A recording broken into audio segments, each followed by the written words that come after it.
Welcome into KSL Sports Rewind, the picks video. Dusty Litster and Dane Stewart is always brought to you by Heidemann Associates, Western Governors University, UCCU, and Salt Lake Running Company. Getting in right into the picks, Dane, and congratulations. You're well on your way to hanging another region championship. Look, I'm coming in hot, right, in 2022. Dusty, I want to see a little more from, but I have all the confidence in the world that we won't call it a comeback. I'm just song reference there. Yeah. No, look, it's I'm on the right side of the coin flip. Yeah, I'm on the right side of the coin flip in week 2, but that'll all change in week 3, Dusty. You'll come back. I got you. Tad Barton, asterisks. He's either 8-2 or 8-3, depending on who you talk to. So, but congratulations to Tad. He missed a Thursday game. He didn't get it on time. So, in our book, but he was the closest submitter. Yes, he was. Yeah. He did a great job. Yep. And he beat me no matter what, any way you cut it. Dusty goes 7-4. Better than that. Hey, most people would take 7-4, Dusty. I'm not gonna name which game. I mean, it's not good enough for me, but somewhere there's it won't be shown. Where's the game? I picked that one. That happens to both of us. The things we do for the sake of the show. Yeah, right. But all right, let's jump into our picks this week. I got a lot of fun ones here. All right, Weber at Farmington opening up Region 1. Thursday night special this week, the Warriors and the Phoenix. Look, Weber the last couple of years, it feels like they've been kind of a 500 team outside of region, then they get to Region 1, and they've had all the doubters in the world despite how many region titles, and they come out and they win Region 1, right? That's been the story the last several years for Weber. I believe in Aiden Carter. I believe in this offense. I think the coaching staff, again, the continuity they've had there. But I just think this Farmington team is playing another level right now. I'm going to go with Farmington at home to get the win. I'll go with the Phoenix. Yeah, I think Farmington's playing really, really well. And Weber, as you mentioned, in the region, they do play well, but this could be one of those years you just graduated so much talent, and it could be just the next year, all those different things, but I too am going to go with the Phoenix. Bulletin board material, Weber, there you go, You're welcome. Yep. Dubtown, Taylorsville at Kearns. This is a fun one, huh? I love that Taylorsville got off to the 2-0 start. Absolutely love to see Taylorsville football back. I remember, 2012, 2013, around that area, Dane Leituala and company. Man, that was fun. Fun to go to those games. It's awesome to see that being built again there with Taylorsville. There's a culture at Kearns. But, man, it's been a tough year. I'm going to ride with Taylorsville. Whoa. Look, I got some Dub friends. I got a lot of friends at Kearns, too. I got a certain basketball coach that's going to be happy with that one. Coach Rickards used that for bulletin board. But I'll ride with Taylorsville and be on the Dub wagon. You're going to be off the weekly phone call. Yeah, I've got to take him some fish. I'm going with Kearns. Right. I'm going to go with the Cougars. Park City and East. I probably should have moved this one and buried it a little deeper into the read here, but here we are. Yeah, the Maddich Bowl, right? Yes. The former employer versus the current employer. And look, it was great to see East get that offense on track last week. You saw Vailahi with a touchdown run. You had a Monet getting things going again. That offensive line moving guys around. Look, it was awesome to see them get back in the win column against Fremont. This Park City group is not Fremont. Great culture. Coach Montenzinga, what he's built there offensively, defensively. Bayer and company. Look, I think if East plays offensively like they did in week 3, I don't know if Park City will keep up with them. I'm going to roll with East here. I know that it's going to be at home. I feel like you take confidence from week 3. I'll roll with the Leopards. Interesting. And I'm big on Park City this year. I can't believe I just picked that, actually. This could be one of those ones where Dane's, I'm not going to say which game it was. I picked that one. It might be. Because I'm going Park City. Okay, all right. If it's where it goes like it was for me, I'm like, I really did that? Because I remember the moment, okay, I can see that happening. That particular game for whatever reason. I thought that, I'm kind of surprised I just did that. It doesn't align with I was going to say, all the other conversations we had. Yeah. But hey, sooner or later, you feel like East is going to get going. Yeah. Crimson Cliffs at Desert Hills. Both teams coming off losses, right? Crimson Cliffs at the hands of Timpview, Desert Hills at the hands of Spanish Fork. I think both these offenses looking to get back on track. We've both seen a lot of offense from them earlier in the year. I'm going to roll with Desert Hills here. I think Noah and company is a difference maker in this. I know that Crimson Cliffs defense plays really strong, but I think the physicality of Desert Hills gets the win. I do too, and I think it's the little bit of the, this is overplayed, but the trip up here 1 week and then go home and then go back up. It's just a little bit of a jaunt, and then you just got to stay home for the week. Don't have to leave on Thursday to get ready for the game on Friday or any of that stuff. I, too, am going to go with Desert Hills. This is a very good football team, and they played a very, very tough schedule, probably the toughest schedule in 4A. Go play at Brighton, home to Cedar Valley, and then at Spanish Fork. And it's going to pay dividends. I think it'll pay dividends for Coach Barry and the Thunder. All right, Syracuse at Salem Hills. This is a tough one for me. I think Syracuse, I had big expectations for them coming into the year, returned so much talent from last year's group. obviously didn't get off to a great start. Salem Hills, man, I feel like they've been really, really impressive the first couple of weeks. A team that I didn't really have on my radar early, but they've been in a lot of battles. I don't know what to make of week 3 for Syracuse. They get back on track. Do they maintain that one more week? I'm going to let you pick this one first, All right. Dusty. I'm going to go Syracuse. Played Okay. Brighton really tough, lost a late one. They got going last week. But this is one of these things. This was the week where things flipped on them last year. I'm picking it to flip in the other way this year for Syracuse. Yeah, I'm going to trust the returners on offense for Syracuse to score enough to get it done. All right, so we'll go 2-0 Go there. that route. Bulletin board for Coach Higginson.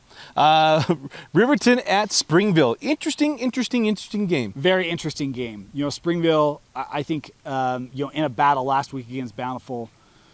Riverton, a team that, again, is, I think, impressive week 1, maybe a little bit of a surprise week 2, bounce back in week 3. I look for Coach Morgan's group to keep that momentum going. I'll ride with 6A Riverton here with the win. Yeah, wow. So common opponent here is Dixie. Springville beat Dixie soundly. Then Dixie beat Riverton in a close one. Yeah. Springville last week, for whatever reason, football's a week-to-week game. Yeah. And I think just week to week, you're going to learn a lot about yourself. It's the only sport where you get ready all week long to play once. So I'm going to go Springville. Okay. I'm going to take Burton and Didi, because if it comes down to one last play, I want a Didi. Yeah. I want a Didi on my side. So I'll go Springville. I'm going to bury this one. Don't let me forget that one. I'm burying this one. Right. Viewmont at Provo. Yeah. I think this is a good fun game, right? I think Provo week 1, Grantsville did not go the way I think most Provo fans thought it would have. They've bounced back, looked really good since then. Viewmont, there's a different culture at Viewmont right now. I ran into a Viewmont fan this week and he's like, "Hey, how about the football team?" Right? And it's like, yeah, it's been awesome. Been awesome to see the change. Been awesome to see the success. 3-0 for the first time since 17 for the Vikings. You look at the returners on offense and Luke Jacobs. You look at the options he has offensively, the length, the athleticism. I think this Provo team at Provo, the real question for me is, does Viewmont have enough mosquito spray to deal with the bugs on that Friday evening? Yeah. I'm going to roll with Coach Drew Jones. I think this is the biggest test of the year for Viewmont. I think the offense is enough, but I think it's a high-scoring affair. Well, here's the deal. This was a close game a year ago, and we thought Provo would go into Viewmont and go beat them. They got into a shootout, and Provo ended up winning in the very, very end of that game. I think this game is eerily similar to that. This could be like the Cedar Valley game from a couple weeks ago for probably they played them last week. It was the Box Elder game. Box Elder at Provo, and Provo came back and won that game in overtime. But I'm going to burn the boat, so I'm sticking with the Vikings. Hey, all right. You like You had me fooled on that I'm one, not picking Dusty. against Johnny Garrison. Yeah. See, you hit Drew. I hit Johnny. Yeah, so we go. We got to remember, got to come back to that one. Kanab at Duchesne. Look, I like Duchesne to have a lead in this until about a minute left and Kanab to come back and get the win. Just teasing. They blew that in week 3. Thanks, Cowboys. I'm rolling with Griffin Bowen and the Cowboys. Yeah. I am not interviewing Griffin Bone and then going against him. That is one confident young man. He goes around town. They know he's a starting quarterback. And by the way, I loved the T-shirt. That was awesome. We got the cowboy helmet on there. It looked like it was the Buckeyes. I don't like that part, but I like the helmet. No bones about it. We're on with Kanab. Yep, absolutely. Little Hollywood. Yeah. There we go. Yeah. Bountiful at Skyline. This is like an late 90s, early 2000s. No kidding, huh? Yeah, like powers of yore going head Wall to head. versus DuPay. Look, this Skyline team, again, when you talk about kind of week to week, I think introducing new guys. Well, I shouldn't say introducing new guys, but getting more familiarity with the varsity scene. Bo Tate, he saw action last year. He is pivotal for them defensively. He gets it on offense as well. You look at Mills, future D1 receiver for Skyline. Miles Hall, thank you. Miles Hall. Okay. Start with an M. I just worry about Bountiful offensively. You're still trying to replace so much offense from last year. You lost to injury. I'm going to roll with Skyline in this one. I like Tate and Company, Hall as well, to get things going for the Eagles. Yeah, last year was a game that you felt like, okay, Skyline is going to go in and walk away with this one. And this is where Bountiful kind of flipped some things. Remember, they lost a bunch of tough ones. It was this game. Yeah. They were up in this game, and Okurwa scored late. It was just a crazy, crazy game. In fact, I think maybe Bountiful won at the Horn, right, Vince? We had that on Red Zone. Could they do it again? No, I'm going to go with Skyline. I think they're playing really well. Miles Hall, Bo Tate, and Calvert is throwing touchdowns. They're playing good football there at Skyline. They're lost to Springville. That was a 17-all game, and they kind of let it get away in the second half. With Bountiful losing Corbin Cottle, I'm just trying to figure out where that's going to go. I know they played really well against Springville just on Friday, and someone's saying, well, if they played that well, common opponent. I know, but it's a week-to-week game. Yeah. So, maybe I'll put a pin in that one. But all right, currently, I'm going to go make our producer Vince happy, and then I'll stick with Skyline as I had him picked earlier. Logan, Woods Cross. Yeah. Look, Logan's only losses to Viewmont, undefeated, week 1, 2-possession game, won a pair since then. We talk about Logan football, making strides coming back. Awesome to see. Man, Coach Brody Benson, look, there was some tragedy in the Woods Cross program over the offseason. This looks to be a motivated group. You look at what they've done this year. Close contest against Brighton. I mean, they right there have an opportunity in that one. Yep. I'm going to go with Woods Cross at home here. I like what we've seen from the Wildcats. They've been really strong here to start 22. This is a team that we haven't talked about them much on the show yet. They can contend in Region 5. Really, I think everyone's in the mix in Region 5, and so I'm going to take Woods Cross in this matchup. We're agreeing a ton. I'm going to go Woods Cross. Okay. I'm going to go Woods Cross in this one. All right, now to our 2 highlight games this week, the 2 toughest picks we're going to have. Yeah. The Milford men going against little Sienna Nielsen's San Juan Broncos. All right.